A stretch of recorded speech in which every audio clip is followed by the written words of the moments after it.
ஆண்டவருடைய நாமம் மகிமைப்படுவதாக. அன்பானவர்களே, இன்றைய வார்த்தைக்கு உங்கள் அன்புடன் வரவேற்கிறேன். இன்றைய தியானத்துக்காக மீகா தீர்க்க தரிசன புஸ்தகம் 2வது அதிகாரம் 13வது வசனத்தை வாசிக்க கேட்போம். தடைகளை நீக்கி போடுகிறவர் அவர்களுக்கு முன்பாக நடந்து போகிறார். அவர்கள் தடைகளை நீக்கி வாசலால் உட்பிரவேசித்து கடந்து போவார்கள்.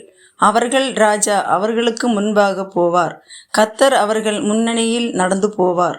கர்த்தர் நமக்கு முன்னாக செல்லுகின்றவர், நாம் அவருக்கு பின் செல்லக்கூடியவர்களாய் இருக்கின்றோம்.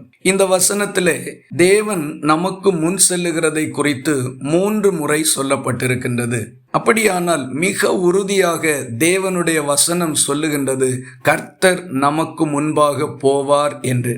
அப்படி அவர் நமக்கு முன் செல்லுகிறதும் நாம் அவரை பின்பற்றி செல்லுகிறதுனாலும் உண்டாகின்ற ஆசீர்வாதங்களாக இந்த வசனம் 2 காரியங்களை குறிப்பிடுகின்றது. ஒன்று, தடைகள் நீக்கப்படும். இரண்டாவதாக, நாம் வாசல்களுக்குள் பிரவேசித்து கடந்து போவோம்.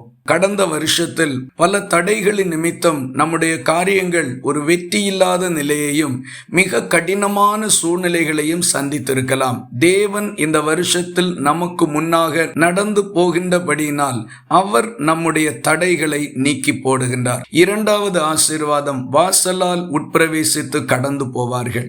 தேவன் ஒரு திறந்த வாசலை வைத்திருக்கின்றார். கர்த்தர் நமக்கு முன் செல்லுகின்றபடியினால் இதுவரைக்கும் அடைபட்டிருந்த வாசல் நமக்காக திறக்கப்படுகின்றது. எவ்வளவு பிரயாசப்பட்டும் அதனால் நமக்கு ஒரு பலனும் கிடைக்காமல் வெறுமையாக நாம் நின்றிருக்கலாம். இந்த காலை வேளையில் கர்த்தர் உங்களுக்கு முன்னே செல்லுகின்றபடியினால் அந்த வாசல் திறக்கப்பட போகின்றது.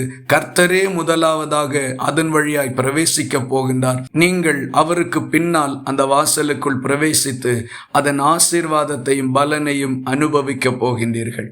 ஆகவே இந்த காலை வேளையில் கர்த்தர் நமக்கு முன் செல்லுகிறவர் என்றும், அவர் முன் செல்லுகிறதுனால் நமக்கு முன்னே இருந்த தடைகள் நீக்கப்பட்டது என்றும், நமக்கு ஒரு திறந்த வாசல் வைக்கப்பட்டிருக்கின்றது, அதற்குள் நாம் பிரவேசிக்க போகிறோம் என்றும் இந்த வசனத்தின் மூலமாய் கர்த்தர் நம்மோடு இடைப்பட்டிருக்கின்றார். விசுவாசத்தோடு அவரை பின் செல்லுவோம், வெற்றிகளை காண்போம். இந்த வார்த்தைகள் இந்த நாள் முழுவதும் உங்களுக்கு ஒரு ஆசீர்வாதமாய் இருப்பதாக. ஜெபிக்கலாமா?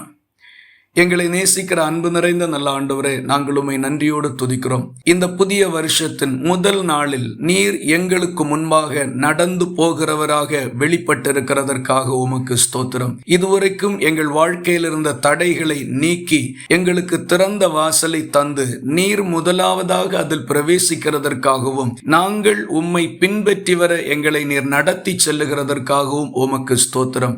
வெற்றியுள்ள வாழ்க்கை வாழ தொடர்ந்து எங்களை நடத்தும். ஜெபத்தை கேட்டதற்காக ஸ்தோத்திரம். இயேசு கிறிஸ்து மூலம் வேண்டிக் கொள்கிறோம் எங்கள் அன்புள்ள நல்ல பிதாவே, ஆமேன். கர்த்தர் தாமே உங்களை ஆசீர்வதிப்பாராக.